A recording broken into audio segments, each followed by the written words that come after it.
당신이 몰랐던 이야기, 오늘은 사라지는 카푸어들에 대한 이야기입니다. 카푸어 한 번쯤 들어보셨을 겁니다. 카와 푸어라는 단어를 합친 말 그대로 소득에 비해 너무 비싼 차를 끌고 다니는 사람들을 뜻하죠. 기억으로는 2010년대 후반부터 들렸던 것 같은데 보통 반지하 살면서 끼니를 걸으면서까지 고급 외제차를 질러서 끌고 다니는 사람들로 그려졌죠. SNS의 자동차 딜러들, 중고차 딜러들이 다른 데서는 안 나오는데 어떻게 우리는 할부를 내줘서 고객분이 구매하셨습니다 하고 사진 찍어서 올리고는 했는데, 카푸어에 대해서 알려지면서 이걸 영정사진이라고 불렀죠. 비싼 차를 탄다고 할부를 한다고 카푸어는 아닙니다. 소득만 높다면 자기가 감당하고 유지할 수 있는 수준의 소득이 꾸준히 있다면 상관없으니까요. 하지만 카푸어들은 대부분 소득이 낮은 데다 안정적인 소득이 아닌 경우가 대부분입니다. 결정적으로 풀할부가 아니더라도 차값만 보고 지르는 경우가 대다수이기에 유지가 안 되다 보니 보통 차는 뺏겨서 경매로 넘어가고 당사자는 빚더미에 앉는 게 결말이죠. 안정적인 소득이 있더라도 버는 돈의 대부분을 할부금과 유지비로 쏟아붓는다면 카푸어로 분류되기도 하고요. 그런데 이 카푸어들이 사라지고 있습니다. SNS에서는 모습을 감춘 지 오래이고 자동차 업계 종사자들도 다운그레이드하는 사례가 많아졌으면 많아졌지 카푸어는 찾아보기 힘들어졌다고 말하고 있죠. 카푸어들은 왜 갑자기 종적을 감춘 걸까요? 단순히 생각해보면 너무 많이 알려져서 조롱거리 수준이 되어버리다 보니 없어졌다고 바로 떠오르는데 틀린 말은 아닙니다. 하지만 이것만으로는 설명할 수 없죠. 카푸어는 몇 명이 그렇게 했다가 아니라 수많은 사람들이 행한 하나의 현상입니다. 즉 사회적으로 무슨 이유가 있어서 카푸어라는 게 나왔다는 말이죠. 그럼 어떻게가 아니라 왜 생겨나고 왜 사라졌는지까지 과거부터 쭉 한번 보죠. 한때 자동차는 성공의 상징이었습니다. 지금도 좋은 자동차를 보면 그런 느낌이 들긴 하지만 과거에는 그냥 소유 자체가 성공의 상징이었죠. 심지어 지금과 기준도 달랐습니다. 1960년대만 해도 자동차 자체가 드물었죠. 1970년대까지도 자가용이 있는 가정은 드물었습니다. 동시에 1960에서 70년대 경제개발 당시 한국은 근검절약이 미덕이었고 사치는, 정확히는 불을 과시하는 행동은 안 좋은 곳으로 여겨졌습니다. 즉 70년대까지만 해도 자동차는 부의 상징이기는 했지만 뭐랄까 특권층의 지위제의 느낌이었죠. 너보다 잘 산다라는 느낌보다는 과시의 느낌보다는 그냥 진짜 부자들이나 타고 다니는 것이었습니다. 사실 당연하기도 한 게 중산층이 커지기 전이었으니까요. 하지만 1980년대가 되면서 특히 후반부터 상황은 완전히 변했습니다.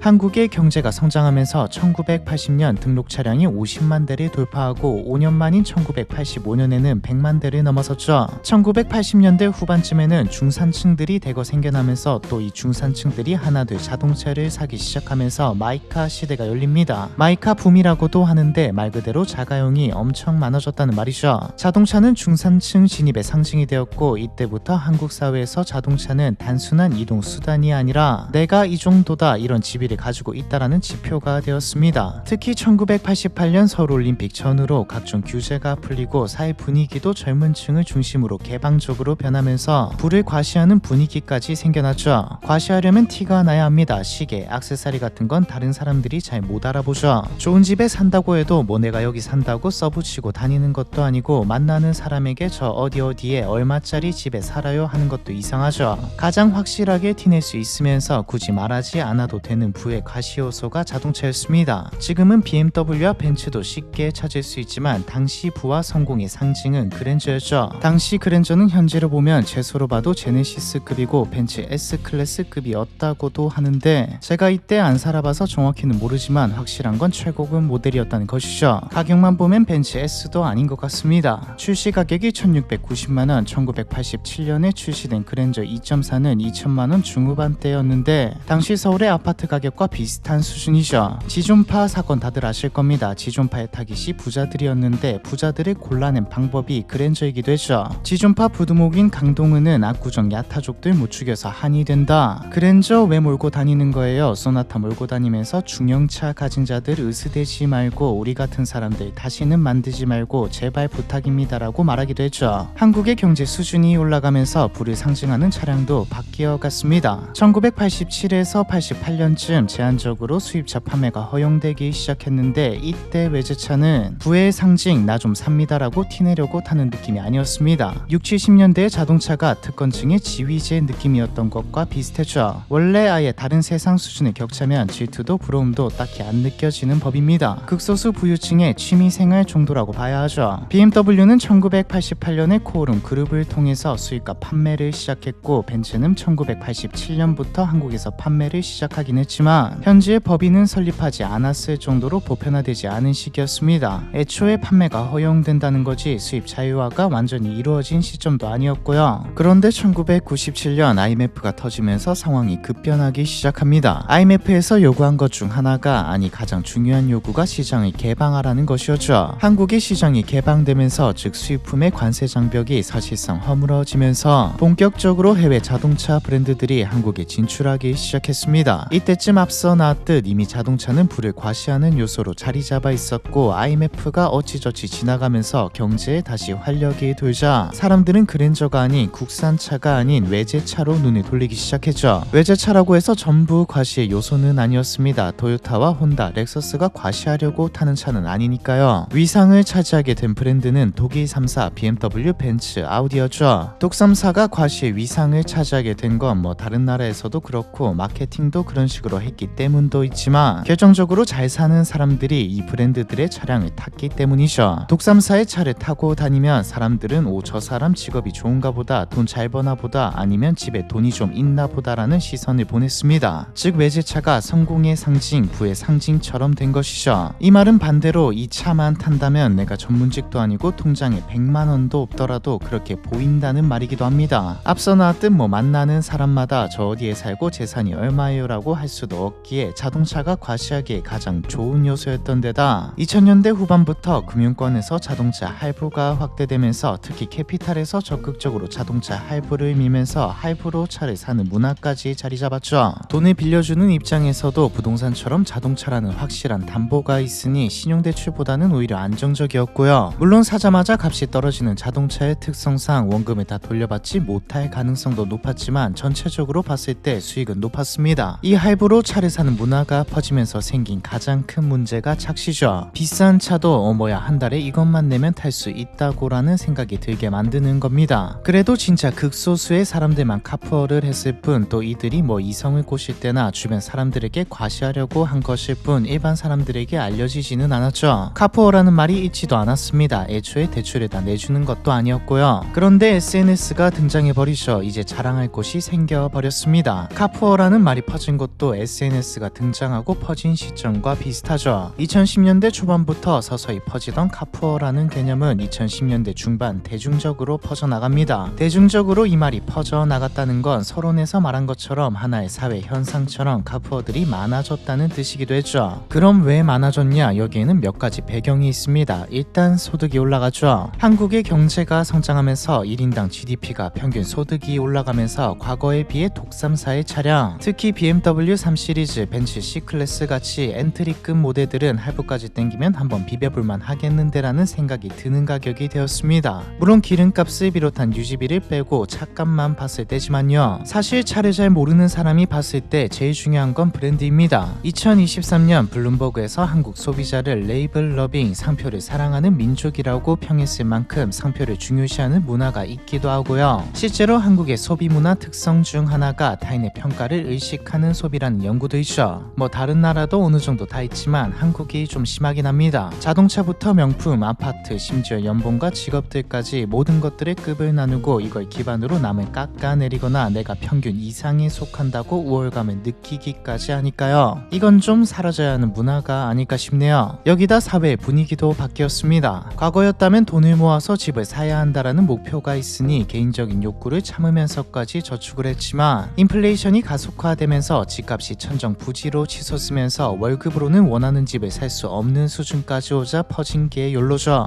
이 시기에 욜로, 플렉스 뭐 이런 말들이 유행했던 거 기억나실 겁니다. 어차피 집도 못 사는데 그냥 쓰자는 거죠. 사실 당시에는 청년층에서 욜로가 대세다, 다들 번 돈으로 다 쓰는 게 추세다라고 했지만 대부분은 아니었습니다. 대부분의 청년들은 건실하고 저축도 하고 집은 못 사도 일단 돈은 모아놔야지 했지만 문제는 분위기가 그랬다는 것이죠. 이 분위기에 휩쓸려 남들도 욜로하고 플렉스 한다는데 나도 해봐 하면서 카푸어가 되는 사람도 한둘이 아니었습니다. 욜로가 물론 있긴 했지만 부추긴 면도 있다는 말이죠. 특히 사회초년생도 아니고 안정적인 직업이 없는 사람들이 첫 차를 그냥 독 3사 차량으로 질러버리는 일들이 비일비재했습니다. 있습니다. 자동차 업계도 이걸 부추겼습니다. 인터넷에는 신용등급 낮아도 자동차 대출받는 법 같은 글들이 넘쳐났고 직업이 없어도 전액 할부로 외제차를 살 수 있다. 월 얼마면 당신도 벤츠, BMW의 오너가 될 수 있다고 광고했죠. 전체는 아니지만 일부 중고차 딜러들은 어리숙한 잘 넘어갈 것 같은 사람들을 대상으로 외제차를 사도록 유도하기도 했는데 이 뒤에는 유예 할부라는 제도가 자리 잡아 있었습니다. 유예 할부는 쉽게 말해서 차값의 일정 부분만 선납하고 이자를 좀 내다가 기간이 끝나면 유예 금액을 한 번에 내는 방식입니다. 2010년대 길거리에서도 볼 수 있던 현수막이 월 20만원이면 BMW를 탈 수 있다는 내용이었죠.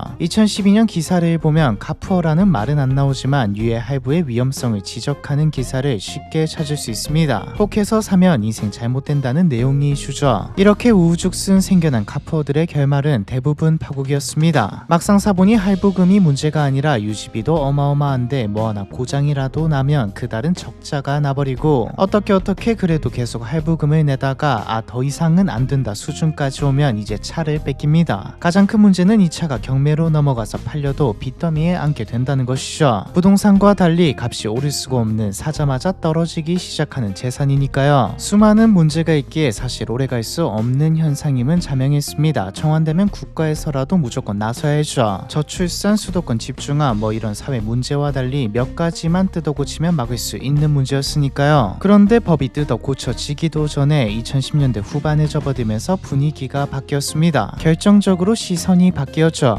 유튜브에서도 카푸어와 관련된 컨텐츠가 우후죽순 생겨나고 언론에서도 이거 카푸어하면 인생 잘못됩니다 라는 내용을 다루면서 경각심이 생겼습니다. 이 경각심은 얼마 안가 조롱으로 바뀌었죠. 인생 하드모드로 시작한 애와 같은 조롱은 오프라인에서 BMW, 벤츠 엔트리급을 타는데 젊다, 이 녀석 카푸어 아니야 라는 시선을 받도록 만들었습니다. 과시하려고 자랑하려고 무리해서 사는 건데 이게 오히려 놀림거리, 조롱거리라면 차를 무리해서 살 이유가 없죠. 그리고 눈도 높아졌습니다. 이제 길거리에서 외제차를 보는 건 그렇게 특별한 일이 아니게 되었습니다. 웬만한 외제차로는 부러움과 동경의 시선을 받을 수 없게 되었죠. 전액 할부로 람보르기니를 살 수는 없잖아요. 애초에 독삼사가 카푸어의 대명사가 되었던 이유도 그 위의 급들은 할부를 때려도 도저히 감당이 안 되기 때문에 과시하고 자랑할 수 있으면서 이 정도는 감당할 수 있을 것 같은 데가 큽니다. 명품과 비교해보면 와닿으실 겁니다. 에르메스 버킨백 같은 건 돈 좀 생겼다고 살 수 있는 게 아니죠. 매장에서 얼마 이상을 써야 보여준다던데 이렇게 진짜 부자들만 살 수 있는 것으로 만들어버리면 브랜드의 위상을 유지할 수 있지만 반대로 아무리 명품이라고 해도 구찌처럼 아무나 다 사버리게 되면 브랜드 가치가 떨어집니다. 패션에서는 학생들에게서 유행하면 망한다는 공식도 있죠. 톰 브라운을 생각해보시면 내그 양아치들이 입는다는 이미지가 형성되면 추락하기도 합니다. 브랜드의 명성이 아무나 가질 수 없는 것에서 흔한 것 혹은 이미지가 안 좋은 그룹의 전유물이 되어버리면 무리해서라도 사고 싶은 것에서 구지로 바뀌게 되는 것이죠. 욜로나 플렉스 같은 사회 분위기도 바뀌었습니다. 아끼고 투자하는 게 관심의 대상이라면 대상이지 더 이상 비싼 걸 막 지르는 게 자랑이 아니게 되었죠. 오히려 한심하게 보는 분위기까지 있으니까요. 여기다 이제 할부로 차를 산다는 것 자체가 더